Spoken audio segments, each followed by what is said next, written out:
In this episode of Virtual Orchestration, I'm going to show you a technique that makes it really easy to experiment more with harmony and to break free of common chord progressions.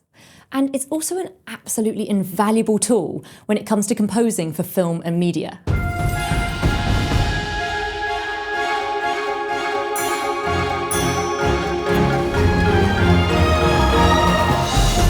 Have you ever found yourself stuck on the same few chords? Maybe struggling to break out of the pattern? Well, then this is for you. For those of you who might not know me, my name's Claire Wickes and I'm a British film and media composer. Speaking of film, you might have noticed that in a lot of films, when a scene is building up a sense of suspense or dread, there's a long sustained low note going on in the music. It's not a coincidence that we hear this so often. As well as making the scene sound ominous, it's actually a writing technique that serves a harmonic function. And it's one of the best ways of adding tension or a sense of expectation to your music. What we're talking about here is a pedal note. A pedal note, pedal tone, or pedal point is a note that's held throughout a chord progression as the harmony changes around it. Usually, it's a note taken from the first chord of the progression, which is then sustained.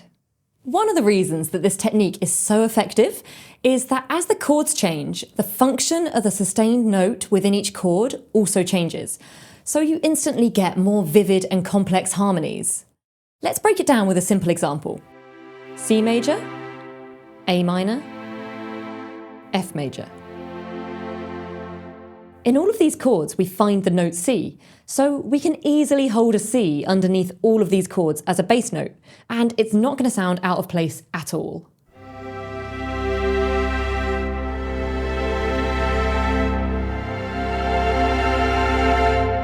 In fact, you might have chosen to do this anyway, as it's nice voice leading, in which case you've already used a pedal point.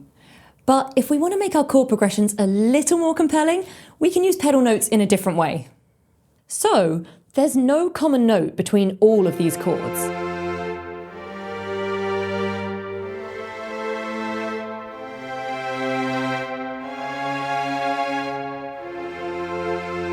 But we can still use a pedal point.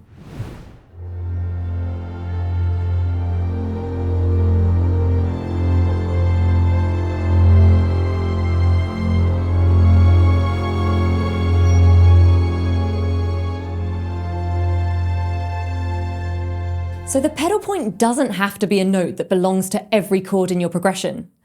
And in fact, when it doesn't, it can enrich the chords with a dissonance and bring some harmonic flavour. Pedal points are a technique that's used all the time in film scoring, but they're nothing new. In fact, composers have been using them for centuries, and the term is even derived from the foot pedals of an organ. Those foot pedals operate the biggest and lowest pipes, so you can see how tempting it would be just to stick a foot down and leave it there while you carry on playing on the keyboards on top of it. The two most common types of pedal point are tonic and dominant.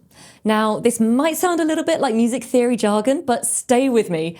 I'm not talking about the type of tonic that you mix with gin. At least not that I've tried. The tonic is the root note of a scale, so if we're in E flat minor, that would be E flat. The dominant is the fifth note of a scale, so for C major, that would be a G, and for E flat minor, you've guessed it, that would be a B flat. The choice between a tonic or a dominant pedal actually makes quite a big difference to the sound. A tonic pedal tends to sound more grounded and perhaps more sinister if we're in a minor key, though you can also use these to create uplifting progressions.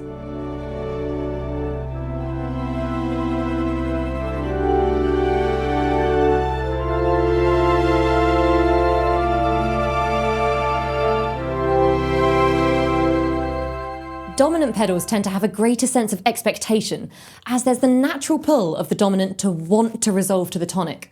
So they're really great if you want to build up to a big moment.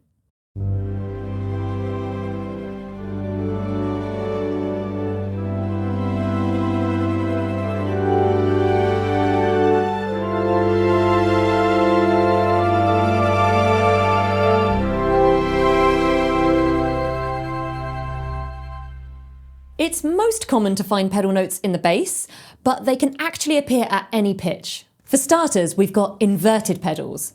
That's when a pedal occurs that's higher than the rest of the music. You'll hear loads of these in film scores. particularly leading into the beginning of a cue that's mysterious or sentimental. Often the pedal note starts before anything else and eases us subtly into the music. Really useful for a cue that begins with a soft sync point.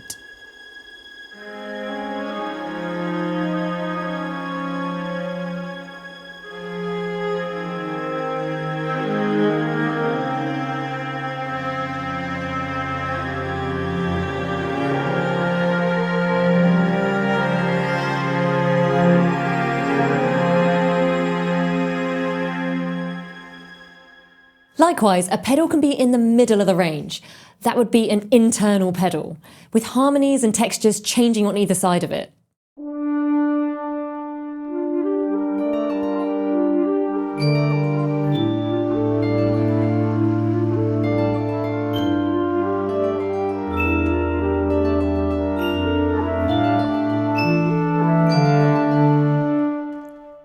Doesn't even have to be a single note.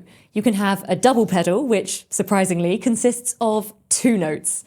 These could be near to each other, but I think this works especially well when they're at 2 extremes of the range, leaving plenty of room for movement in between.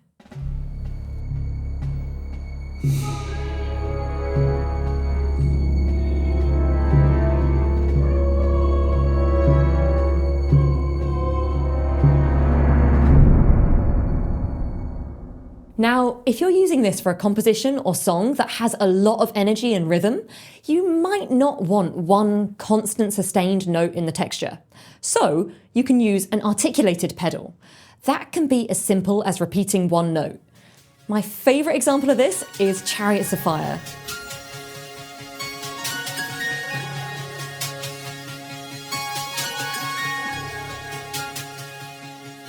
Or you could combine a pedal with another technique that we've already seen here on Virtual Orchestration and use an ostinato. Let's have a listen to that. In this composition, I've used an inverted pedal with an ostinato rhythm.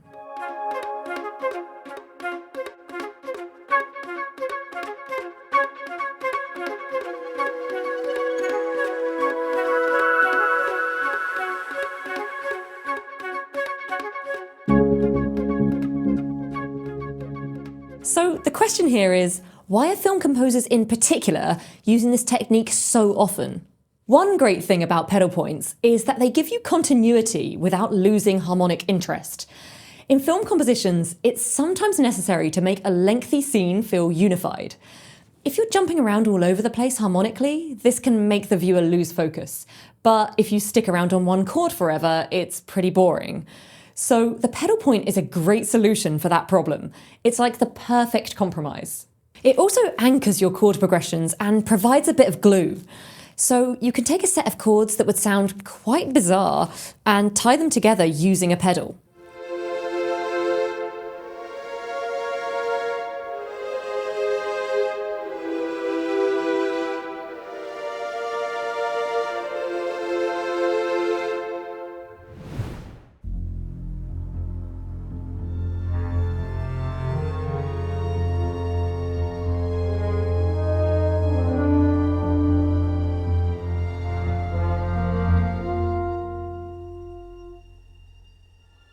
Chord progressions with pedal notes generally resolve.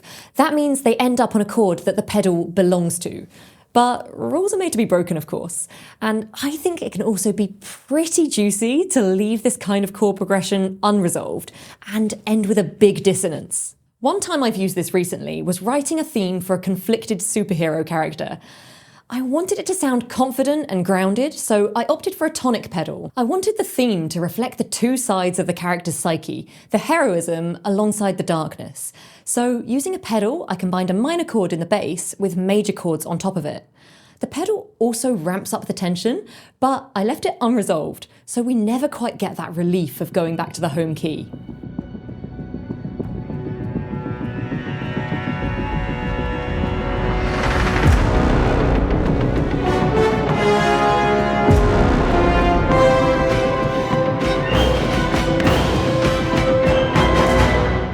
So that's it for pedal points. Now that you know about it, you'll hear it everywhere. Let me know if you come across any, and drop your favourite examples of this technique in the comments below. and see you in another episode of Virtual Orchestration.